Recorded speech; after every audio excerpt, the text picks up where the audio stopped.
अभी पियाने कभी मेरी ऐसी की तैसी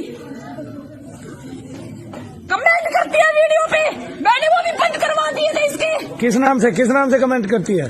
पूजा सैनी। ओहो, ये है तो पूजा सैनी।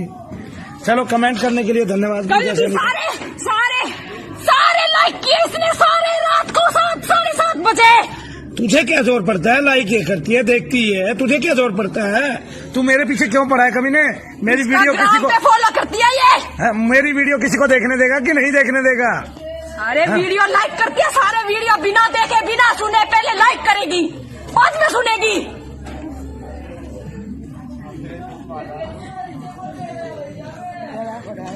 जवाब पड़ा भाई, तू तो मेरे से मुझसे जलता है तू। मेरा भैया मन्नू भैया सारा दिन पति के साथ भी लड़ती, वो भी कहता नहीं देखनी वीडियो, ना देखनी है इसको तो वीडियो। जय हिंद दोस्तों, जो वीडियो में दिखाया जा रहा है महिला के ऊपर भूत सवार है और ये वायरल भूत सवार है। इसको यही बोला जा सकता है कि ये वायरल भूत सवार है।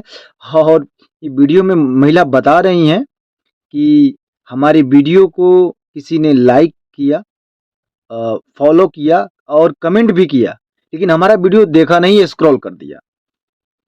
तो हम आप लोगों से यही कह रहे हैं कि ये भी वीडियो, हमारा भी वीडियो देखिए, पूरा वीडियो देखिए, नहीं तो आप पे भी भूत सवार हो जाता है, आपको भी पड़ सकता है महंगा। सावधान रहिए और सतर्क रहिए। और ऐसे वायरल भूतों से कैसे कैसे लोग हैं और क्या क्या हो रहा है समझ में नहीं आ रहा है। जय हिंद।